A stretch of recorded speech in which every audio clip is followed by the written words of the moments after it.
They did collaborative PowerPoints, and it was within this 30 minutes where students were working in their small groups that they listened to the background music.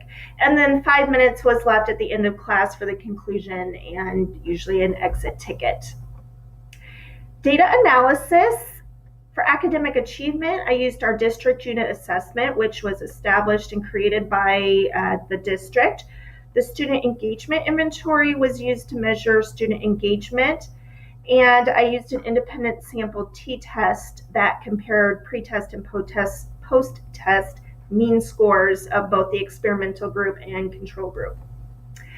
Here you can see the results section of my data analysis.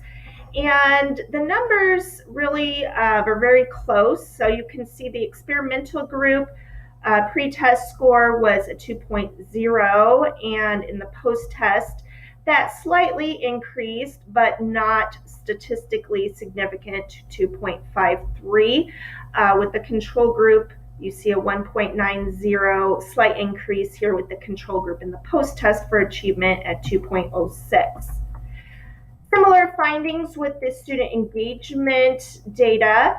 The experimental group was a 2.97 with the high score being a 4, and the experimental group post-test was a 3.12, and control group 2.91 pre-test score and a 2.99 post-test score with the control group. And then you also see the P scores here with 0.768 and 0.32. My tables show the T and the P values here, so you can see that with academic achievement, no statistical significance in that. And similar results again here for student engagement with no statistical significance shown. And then my figure shows the pre-test and post-test for academic achievement. And the pre-test score is very close here for both the experimental group and control group. You can see a slight increase here, but again, not enough to be statistically significant. Interpretation. So the results did not support an increase in achievement. Results also did not support an increase in student engagement with background classical music. Results did not support my hypothesis, and there was no statistical significance. Implications. Educators should seek strategies to improve academic achievement in high schools. Because achievement is decreasing, we should be seeking some sort of strategies that are looking to improve that.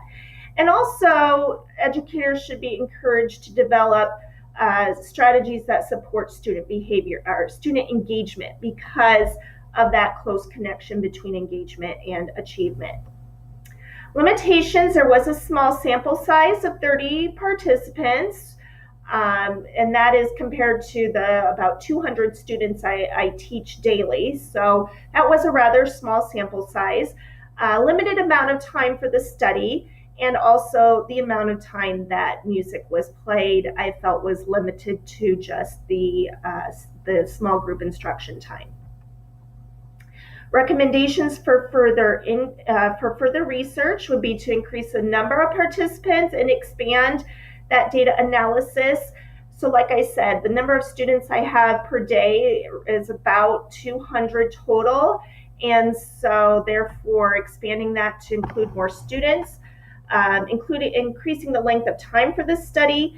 So rather than using just part of the semester, I would suggest using the entire length of the semester to conduct the experiment, and also increasing the amount of time that the music plays in the classroom. So I limited music to just small group instruction.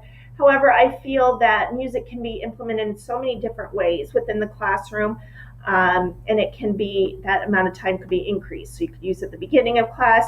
You can also incorporate music into lessons, especially with history and playing music from certain time periods. In conclusion, classical music does have the potential to have a positive impact on academic achievement and student engagement. So as we see from previous studies, although we did not see that with this study, it does have a lot of potential and has proven to increase the information and speed of information to the brain and increase the amount of neural pathways that are being used when learning information. And then also further research is needed to evaluate the benefits of background music in the classroom. So expanding on that and evaluating what the benefits truly are in terms of music. And lastly, here are my references.